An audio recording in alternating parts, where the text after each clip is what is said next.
At syempre ho, dating gawi mga kababayan, kung nakikita nyo po, nakasulat Birahan PH.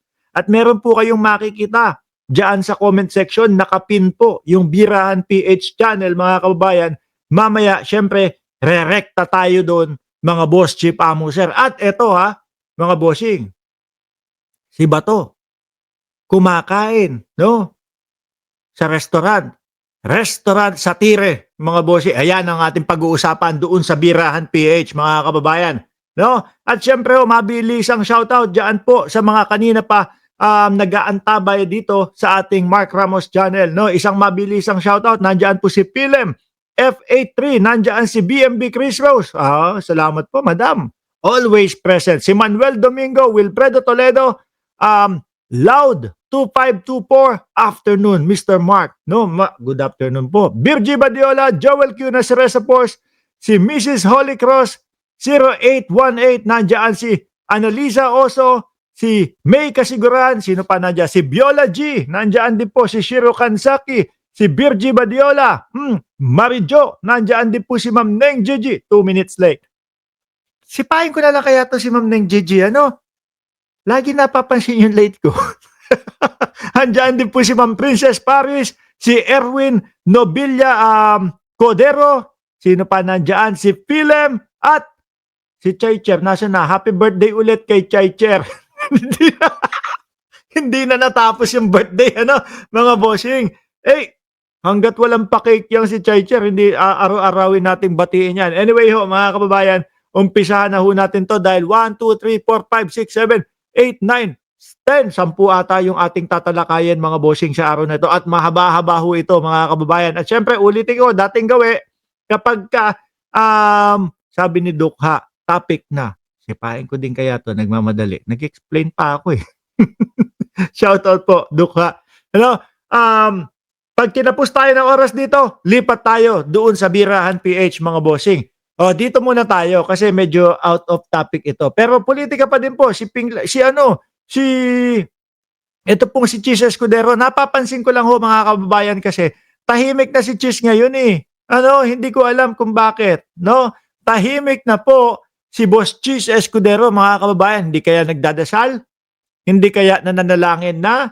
O hindi kaya gumagawa na ng paraan, umiisip na ng paraan? O hindi kaya nag-iisip na kung saan magsisiksek kasi malapit na po ang magpasko. Yan po ang sabi ng ating ombudsman, mga kababayan. Doon po sa mga nadadawit, sa mga flood control, ang kapaskuhan po ay hindi kapanapanabik para sa kanila. Bakit ho, mga kababayan? Ikaw ba naman sasabihin, bago magpasko, maooblo, itong mga ito. Sino ba naman ang mananabik doon sa Pasko? Siyempre, hindi ho. Kung hanggat maaari ho, mga kababayan, ayaw mong dumating yung Pasko o ayaw mong lumapit yung mga araw.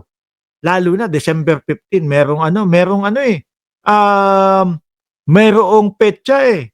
Tapos sabi naman ni John Vic Remulla, susunod na mga aarestuhin, mga big fish. Ang unang pumasok sa isip ko, mga kababayan, itong si Chis Escudero. May nakita ho akong post, no? Kasi siyempre kakasiyasat namin, kaka-research mga boss Chief Amuser, hindi maiiwasan yung magbalik tanaw yung mga nakikita natin. Kasi ito pong nakita ko, mga boss Chief Amuser, no? Etong dati totoo ho mga kababayan, ako ho ay sumusumpa, no? Sa watawat ng Pilipinas na ito pong si Chis Escudero, mga kababayan, iniidolo ko dati yan. Hinahangaan ko po dati yan, mga bossing, no? Tingin ko marami din dito yung humahanga kay Boss Chis dati, mga bossing, no?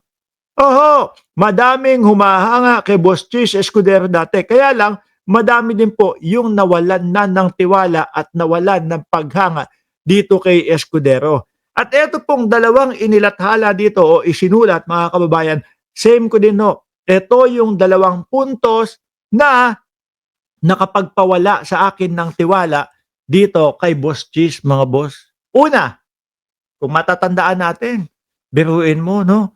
Pinaikot-ikot po yung impeachment. Kung maalala nyo ho. Hindi ko na matandaan yung mga petsa o yung mga araw. Pero unang ginawa niya, ganito ang Senado kasi break na. Ang Senado break na. Parang jowa nyo, break na, no? So, balikan natin yan ng makailang buwan. Pagdating ho ng ilang buwan, mga boss G pa mo, sir, pinag-antay na naman tayo. Hindi pa namin sigurado kung paano gagawin eh. Isang linggo. Pagkatapos naman ho nung isang linggo na yun, mga kababayan, meron na naman sila. Di ba? Meron na naman sila. Ano yung ginawa nila? Yung kay Alan Peter Cayetano naman. Pero syempre ho, si Chis Escudero, yung pinaka-Senate President nung mga panahon na yun eh. Remand naman, ibinalik sa Kongreso. At ang ending ho, mga kababayan, noong kinaabangan at hinihintay ng mamamayang Pilipino na pagharap ni Inday Sara Duterte diyan po sa impeachment court, wala na. Biglang ang ending ho, mga bossing, ayun, inarchive na lang. Sabi ko, nakakahiya. Biruin mo, ano? Kitang-kita doon sa ating konstitusyon, nakasulat, nakalimbag ho, mga bossing, na kapag kayong ganyan na, 1/3 na, lagpas 1/3 na ng Kongreso ang nakalagna, ang nakapirma, dapat ang Senado ay maging impeachment court na. Pero hindi. Hindi nila sinunod yun. Wala lang. Dinedma. Mga bossing. No? Biruin nyo ho, yung malalaking mga eskwelahan. Yung mga Ateneo, ano pa? Ateneo at mga malalaking eskwelahan, no, mga kababayan. Adamson, sumulat sila. Ano sabi nila?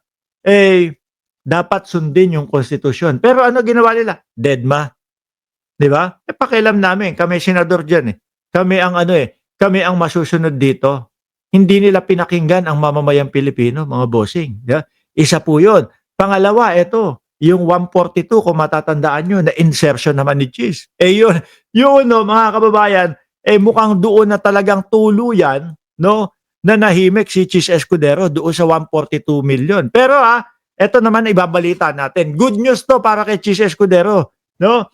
Kasi narinig ko, mga kababayan, yun niyang donasyon naman ni Lubiano, no, na isang may-ari ng construction company, nailusot ni Chis Escudero. Nalusot nila yon, mga bossing. Bakit to?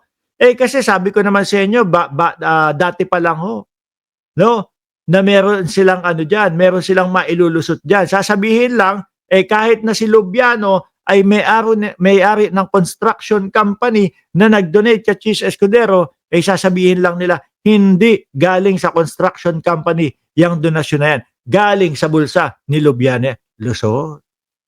Pero ho, mga kababayan, although lumusot doon, maliit lang ho siguro yun. Kasi ito pong pinapakasuhan sila ng ICI, ito ang tingin ko na talagang dagok sa buhay nila. Ito ho ang tingin ko, mga kababayan, na talagang, mayayari ho, mga boss chief amo, sir.